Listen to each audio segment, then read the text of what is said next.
اسی طرح صحابہ کرام علیہم رضوان میں سے جو خاص نورانی عالیشان لوگ تھے اور جن کا تذکرہ پڑھنے اور سننے سے دل روشن ہو جاتا تھا، بزرگان دین کے عرس نہ صرف یہ کہ ہمارا نظریہ ہے بلکہ وہ دین کا ایک بہت بڑا حسن ہے کہ ان بزرگان دین کے عرس کے ساتھ ساتھ اگر ان بزرگوں کی یادیں بھی بنائی جاتی تو امت کی جو آنے والی نسلیں تھیں وہ ان کو اپنا رہنما، اپنا مقتدا، اپنا پیشوا تسلیم کرتی، اور یہ وہ رہنما تھے جنہیں حضور نے امت کا رہنما کہا۔ اصحابی النجوم، یہ ستارے ہیں میرے صحابہ، کسی کے پیچھے چلو گے تو اللہ تمہیں ہدایت عطا کرے گا۔ ان میں سے ایک صحابی کا تذکرہ، ایک جلیل القدر امین امت، السابقون الاولون میں سے چمکتے ہوئے ستارے، حضرت ابو عبیدہ بن جراح رضی اللہ تعالی۔ حضرت ابو عبیدہ بن جراح رضی اللہ تعالیٰ عنہ ان قرون اولا کے لوگوں میں سے جنہوں نے بالکل ابتدا میں حضور کے دست اقدس پر کلمہ پڑھ لیا تھا، بالکل شروع میں دار ارقم کے دنوں میں، شاید اس سے بھی قبل۔ حضرت صدیق اکبر رضی اللہ تعالیٰ عنہ کی دعوت پر یہ مسلمان ہو گئے، بالکل شروع کے لوگ ہیں، وہ جو 10 لوگ جنہیں حضور نے جنت کی بشارت دی، عشرہ مبشرہ، ان میں نام ہے حضرت ابو عبیدہ بن جراح کا۔ صحیح بخاری میں حدیث ہے، نبی پاک صلی اللہ تعالیٰ علیہ وسلم نے فرمایا ہر امت کا ایک امین ہوتا ہے، اور فرمایا میری امت کے امین حضرت ابو عبیدہ بن جراح ہیں رضی اللہ تعالیٰ عنہ۔ اہل نجران کے کچھ لوگ آئے، انہوں نے عرض کی حضور کوئی ایک شخص ہمارے ساتھ روانہ کرے اور بندہ کوئی امانت دار ہو، امین ہو۔ تو حضور مسکرائے، فرمایا میں تمہیں ایسا امانت دار دیتا ہوں کہ وہ اس طرح کا امانت دار ہے جس طرح کا کسی کو امانت دار ہونا چاہیے۔ فرمایا اس طرح کے امانت دار کو تمہارے ساتھ بھیجتا ہوں، وہ کون ہے؟ فرمایا حضرت ابو عبیدہ بن جراح۔ اتنے فضائل جس شخص کے ہیں، آپ لوگوں کی کمزوری نہیں ہے، ہماری کمزوری ہے، ہم نے چند ایک صحابہ کے تذکرے کیے، باقی بزرگ ترین شخصیات امت کے سامنے آنے سے وہ اس لیے رہ گئیں کہ ہماری ترجیحات کچھ اور چیزیں تھیں۔ حضرت ابو عبیدہ بن جراح وہ خوبصورت آدمی ہے کہ ابن ماجہ میں ایک بڑا انوکھا فرمان موجود ہے۔ حضرت عائشہ صدیقہ رضی اللہ تعالیٰ عنہ سے کسی نے پوچھا کہ نبی پاک صلی اللہ تعالیٰ علیہ وسلم کو سب سے زیادہ محبوب کون ہے، حضور کو سب سے زیادہ پیار کس سے ہے؟ تو فرمایا سادی سی بات ہے، ابو بکر صدیق سے، عمر فاروق سے۔ اس شخص نے کہا نہیں، میں ان کے بعد پوچھنا چاہ رہا تھا۔ تو فرمایا یہ بھی بڑی واضح بات ہے، ان کے بعد میں نے حضور کو جن سے سب سے زیادہ پیار کرتے دیکھا وہ حضرت ابو عبیدہ بن جراح ہیں، سب سے زیادہ میں نے محبت کرتے دیکھا۔ اور مسلم شریف میں یہ حدیث آپ کو ملے گی، حضرت عائشہ صدیقہ فرماتی ہیں اگر حضور خود اپنے فرمان سے خلیفہ بناتے تو اپنے بعد ابو بکر کو بناتے، ان کے بعد حضرت عمر کو بناتے، ان کے بعد بناتے تو ابو عبیدہ بن جراح کو بناتے۔ اتنا بڑا آدمی حضرت ابو عبیدہ بن جراح رضی اللہ تعالیٰ، اتنی بڑی شخصیت، ان پر صحابہ کا اعتماد کس طرح کا ہے؟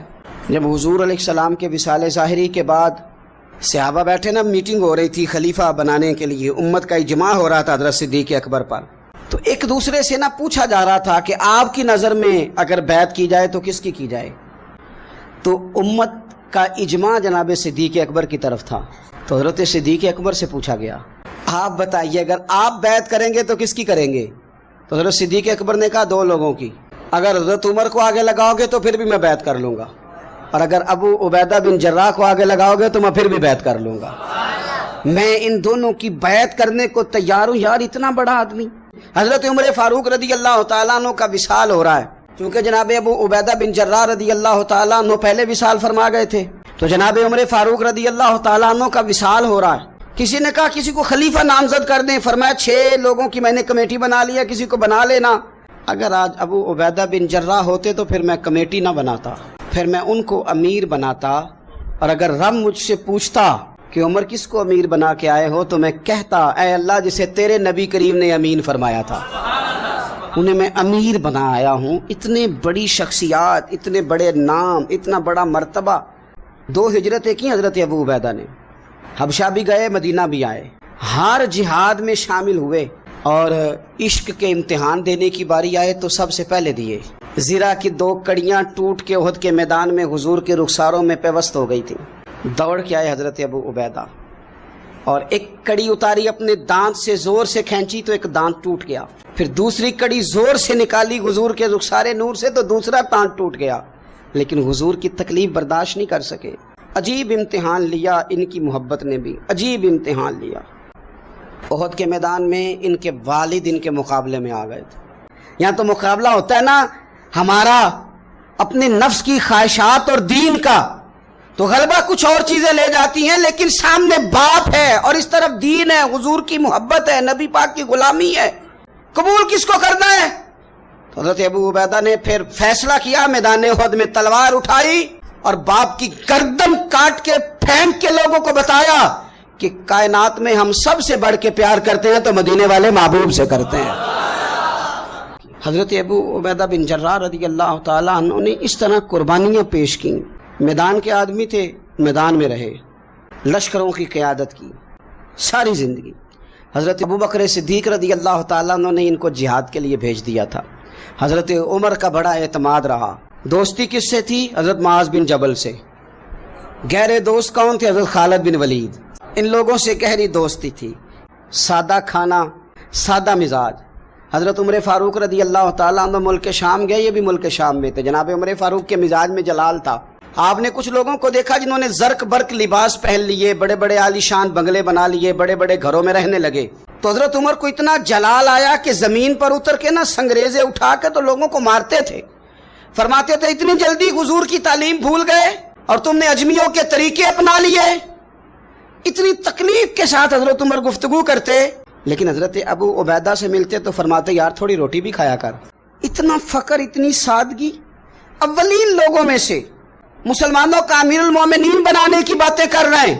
حضرت عمر ملنے گئے تو کسی چٹائی کے ٹکڑے کی تہ 2-3 لگا کے گھوڑے پہ اس کو رکھ لیا جاتا تھا سواری کرنے کے لیے تاکہ پسینہ نہ آئے، اسی کو اتار کے نا تو سرانہ بنا کے بیٹھے زمین پہ۔ حضرت عمر ملنے گئے تو حضرت عمر فاروق رضی اللہ تعالیٰ عنہ کو بھی اپنے ساتھ زمین پہ بٹھا لیا۔ تو حضرت عمر فرمانے لگے میں نے تو روٹی کھانی ہے تجھ سے، دوست ہے میرا کھانا کھلا۔ تو کہنے لگے کھلاتے ہیں نا، کھلانا کیوں نہیں؟ یہ بھی لوگ تھے، اسی دھرتی پہ رہتے تھے۔ ان لوگوں کو نا کسی چیز نے اپنے قبضے میں نہیں لیا، نہ عورتوں کی باتیں انہیں بہلا سکیں، نہ زمانے کی تیز دوڑ میں شامل ہوئے، نہ لوگوں کی یہ باتیں کہ دور بدل گیا، کوئی چیز ہیوی نہیں ہوئی، اس لیے کہ انہوں نے فقیری مدینے والے محبوب سے سیکھی تھی۔ فقر میرے نبی کریم علیہ السلام سے سیکھا تھا، ذہن وسیع تھا۔ حضرت سیدنا عمر نے کہا روٹی کھانی ہے تو تھیلے میں ہاتھ ڈالا، 2 خشک ٹکڑے روٹی کے نکالے اور فرمایا کھا لے۔ تو حضرت عمر نے پکڑ کے منہ میں رکھے، چبائے، اور جناب عمر رو پڑے۔ فرمانے لگے ہر بندے کو دنیا نے اپنے قبضے میں کر لیا ہے، لیکن ابو عبیدہ تو آج بھی بچا ہوا ہے۔ دنیا تجھے اپنے جال میں پھنسا نہیں سکی، تو قابو نہیں آیا، تو آج بھی اپنی جگہ پہ قائم ہے، تو وہیں کھڑا ہے جہاں مدینے والے محبوب نے ہمیں کھڑا کیا تھا۔ اتنے حسین آدمی، اتنا بڑا نام، اتنا بڑا قد، اتنا بڑا حسن، ہزاروں کی فوج کے سپہ سالار ہیں، اگر میں کہہ دوں چیف آف آرمی سٹاف ہیں، اتنی بڑی فوج کے سپہ سالار، اور اس فوج کے سپہ سالار جس میں کئی دفعہ سپاہی بن کے حضرت خالد بن ولید بھی لڑائی کر رہے ہیں، اتنی بڑی فوج کو کمان کرتے ہیں، لباس وہی سادہ، غذا وہی سادہ، انداز وہی۔ رومی بہت بڑی طاقت سمجھتے تھے اپنے آپ کو۔ جناب عمر کے زمانے میں ان کے خلاف لشکر کشی ہوئی، امیر کون ہے؟ حضرت ابو عبیدہ۔ ہاتھ میں تلوار پکڑی، گھوڑے پہ بیٹھے چلے گئے، محاصرہ کر لیا رومیوں کا۔ اب رومیوں نے کچھ تھوڑی سی مزاحمت کرنے کی کوشش کی، باہر آئے، لیکن کچھ بھی نہ ہو سکا، منہ کی کھا کے واپس اندر چلے گئے۔ کئی دنوں سے حضرت ابو عبیدہ کی فوج نے محاصرہ کیا ہوا ہے، جب تنگ آ گئے تو پیغام بھیجا کہ ہم صلح کرنا چاہتے ہیں۔ فرمایا صلح تو مسلمانوں کا پسندیدہ کام ہے۔ انہوں نے کہا جی ہم جزیہ دے دیں گے، ہم کسی طریقے مسلمانوں کے اطاعت میں آ جائیں گے، آپ ہم سے بات کریں۔ فرمایا بھیجو۔ ان کا سپہ سالار آیا، انہوں نے روب ڈالنے کے لیے نا مسلمانوں پہ سپہ سالار کو بڑے قیمتی کپڑے پہنائے، زرق برق لباس، عالی شان پوشاکیں، 5-7 لوگ ساتھ۔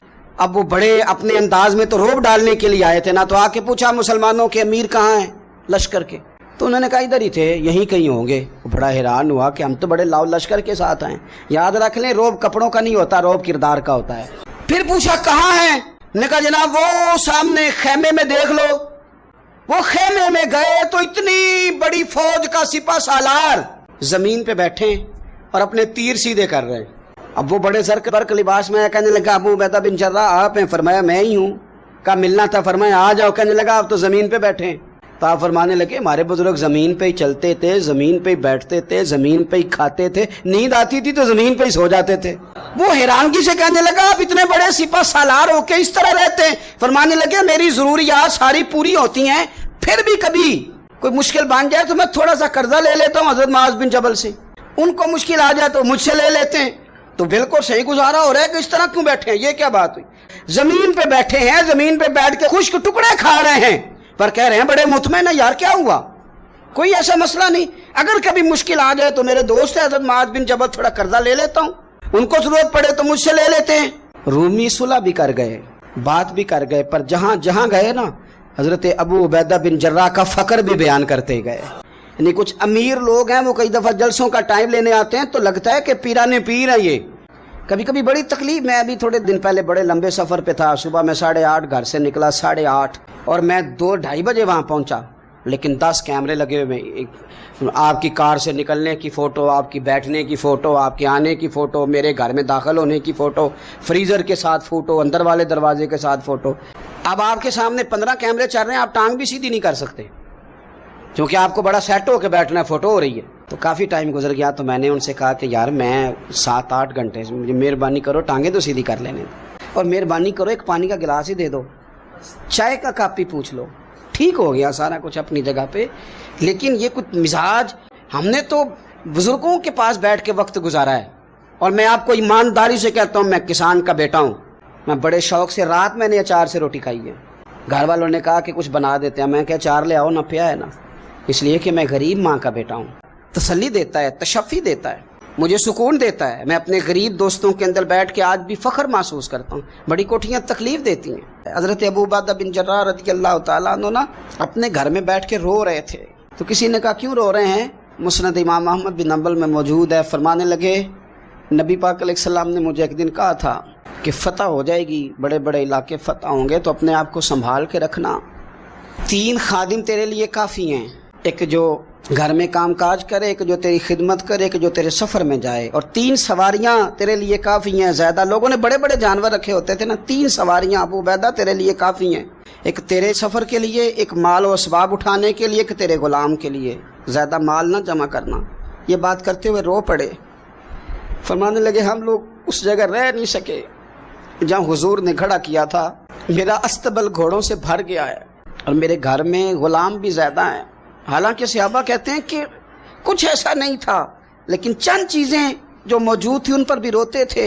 اور فرماتے تھے نبی پاک صلی اللہ علیہ وسلم نے فرمایا تھا قیامت کے دن میرے زیادہ قریب وہ شخص ہوگا کہ جس طرح میں چھوڑ کے جا رہا ہوں قیامت میں مجھے اسی طرح ملے. فرمانے لگے میں اس طرح نہیں رہ سکا، سوچتا ہوں نبی پاک کو کیا منہ دکھاؤں گا، کیا منہ دکھاؤں گا کریم کو. رو رہے ہیں گھر میں بیٹھ کے، رو رہے ہیں. ملک شام میں نا طاعون کا مرض پھیل گیا. حضرت ابو عبیدہ وہاں تھے. حضرت عمر نے خط لکھا، فرمایا جلدی آ جاؤ، آپ سے مشورہ کرنا ہے. آپ سمجھ گئے کہ عمر نا مجھے یہاں سے نکالنا چاہتے ہیں کہ مجھے مرض نہ لگ جائے. جواب لکھا، کہنے لگے مجھے پتہ ہے جو مشورہ آپ نے کرنا ہے. میں مسلمانوں کو اکیلا چھوڑ کے نہیں آ سکتا، میں لشکر کا سپہ سالار ہوں، میں یہی رہوں گا. حضرت عمر نے خط لکھا کہ پھر آپ جابیہ کی جانب بھی چلے جائیں تھوڑے سے. وہاں طاعون جب پوری طرح پھیل گیا تو منبر پہ کھڑے ہو کے حضرت ابو عبیدہ بن جراح نے خطبہ دیا. فرمانے لگے اس مرض سے گھبرانا نہ. تم سے بہت پہلے جو صالح لوگ تھے، نیک لوگ تھے، وہ اس مرض کی وجہ سے وصال کر گئے. یہ نیک لوگوں کی موت کا سبب بنا ہے. لوگوں گھبرانا نہ. فرمایا کرتے تھے میں تو دعا کرتا ہوں مجھے بھی خدا کی رحمت سے حصہ ملے.